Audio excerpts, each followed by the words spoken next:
Construit par les Romains en 50 après Jésus-Christ, le pont du Gard représente le vestige le plus prestigieux de l'aqueduc antique de Nîmes. L'eau est captée à la source d'Eure, au pied de la ville d'Uzès.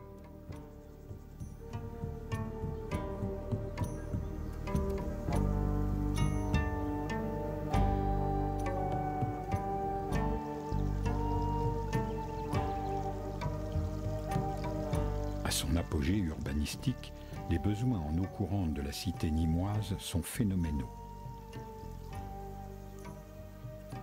Ce bassin de distribution, taillé dans le roc, alimente thermes, fontaines, jardins et habitations privées des différents quartiers de la cité antique.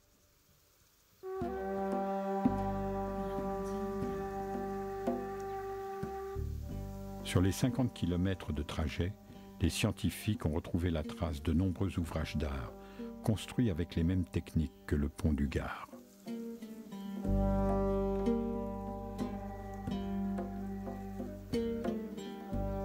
La construction de l'aqueduc a duré une quinzaine d'années et celle du pont environ 5 ans. Le pont du Gard est le pont aqueduc romain le plus élevé. Il est formé de 3 ponts superposés.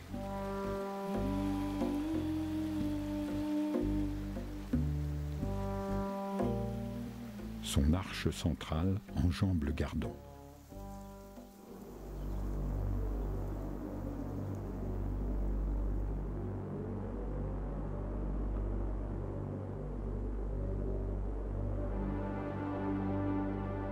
Il pouvait délivrer un débit de 35 000 mètres cubes d'eau par jour.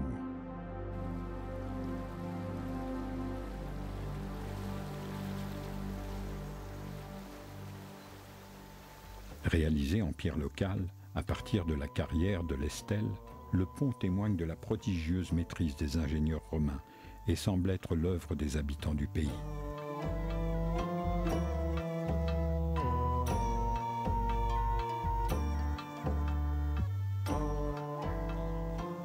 Mal entretenu et souffrant de dépôts calcaires, l'aqueduc a été abandonné au début du VIe siècle.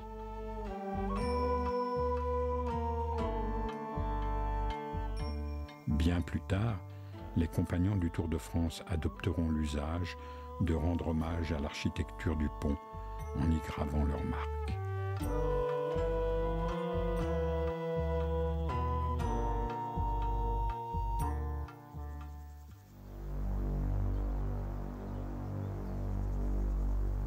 Le pont du Gard a toujours fasciné. À différentes époques, des artistes l'ont représenté.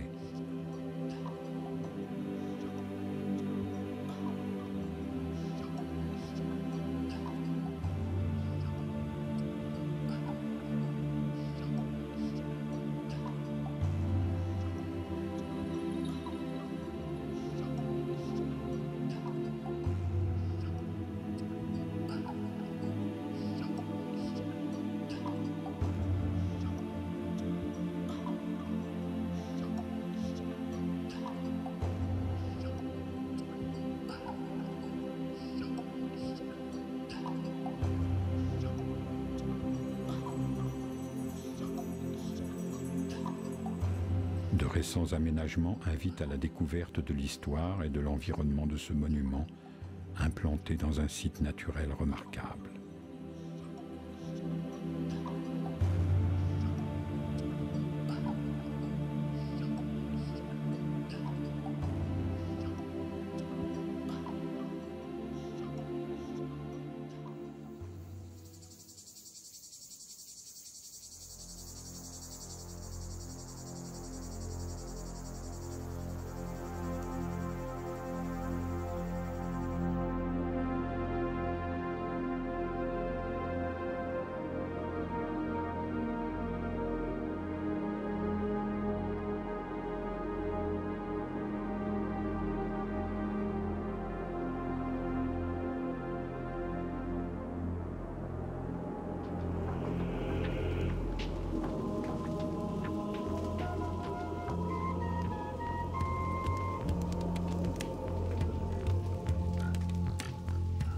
Chaque été, un grand spectacle nocturne met en scène le pont pour éveiller plus encore l'imaginaire qu'il suscite par l'émotion et la magie de la performance artistique.